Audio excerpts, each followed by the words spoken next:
Nagbari union Awami League আয়োজিত আসন্ন উপজেলা পরিষদ নির্বাচন উপলক্ষে প্রচার প্রচারণা সভার সম্মানিত সভাপতি জনাব আব্দুল কাইম বিপ্লব, এখানে প্রধান অতিথি হিসেবে উপস্থিত আছেন 60-এর দশকে তরুণ ছাত্রনেতা, কালিহাতীর উন্নয়নের উপকার, তারুণের প্রতীক, যুব সমাজের অহংকার, যাকে আপনারা এক সময়ে উপজেলা পরিষদ ভোট দিয়ে চেয়ারম্যান বানিয়েছিলেন, আবার দুইবারে এমপি, মাননীয় জাতীয় সংসদ সদস্য, সাবেক জাতীয় সংসদ সদস্য জননেতা আলহাজ মোহাম্মদ হাসান ইমাম খান চৌল হাজারি এখানে বক্তব্য রেখেছেন। উপজেলা আওয়ামী লীগ সংগ্রামী সাধারণ সম্পাদক, যিনি ছাত্রলীগ করতে করতে এক সময় উপজেলা আওয়ামী লীগের সাধারণ সভাপতির দায়িত্ব পালন করে আজকে আমরা কালিহাতীর মানুষ তাকে আসন্ন উপজেলা পরিষদ নির্বাচনে মোটর সাইকেল প্রতীকে তিনি নির্বাচনে প্রতিদ্বন্দ্বিতা করছেন। শহরে ভাই বোনেরা, আমি বলতে চাই, আমি উপজেলা পরিষদে 5 বছর নির্বাচিত হয়ে আপনাদের সুখে দুঃখে আপনাদের পাশে ছিলাম এবং যতদিন বেঁচে থাকি আমি আপনাদের পাশে থাকবো ইনশাল্লাহ।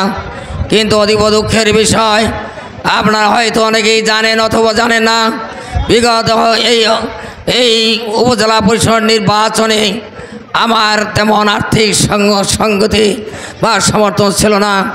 আমাকে আমাদের শ্রদ্ধেয় নেতা জনাব আব্দুল লতিফ সিদ্দিকী আমাকে ঢাকায় ডেকে নিয়ে আমাকে প্রার্থী হিসাবে ঘোষণা দিয়েছিলেন। কিন্তু কিছুদিন যেতে না যেতেই তার পরিবারের পক্ষ থেকে তারা তাদের ভাই আজাদ সিদ্দিকীকে প্রার্থী বানিয়ে তিনি কালিহাতীর মানুষের কাছে পাঠিয়েছেন।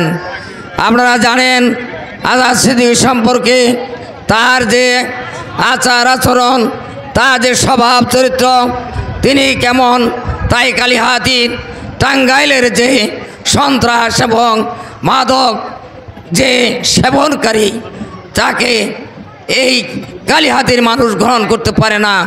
কালিহাতীর মানুষ একটি শান্তিপ্রিয় মানুষ এবং কালিহাতীর কোনো এই উপজেলায় কোনো সংঘর্ষ ঘটনায় কালিহাতীর মানুষ তাই আগামী নির্বাচনের মাধ্যমে আমাদের মনোনীত প্রার্থী জননেতা জনাব আলহাজ আনোয়ার হোসেন মোল্লাকে সাইকেল প্রতীকে এবং ভাইস চেয়ারম্যান আখতারুজ্জামানকে টিউবওয়েল মার্কায় এবং ফাতেমা খাতুন বৃষ্টিকে ফুটবল মার্কায় ভোট দিয়ে আসুন আমরা জয়যুক্ত করি।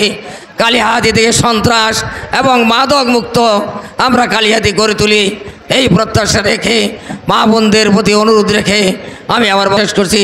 খুদা হাফেজ। জয় বাংলা, জয় বঙ্গবন্ধু, জয় হোক আপনাদের। ধন্যবাদ।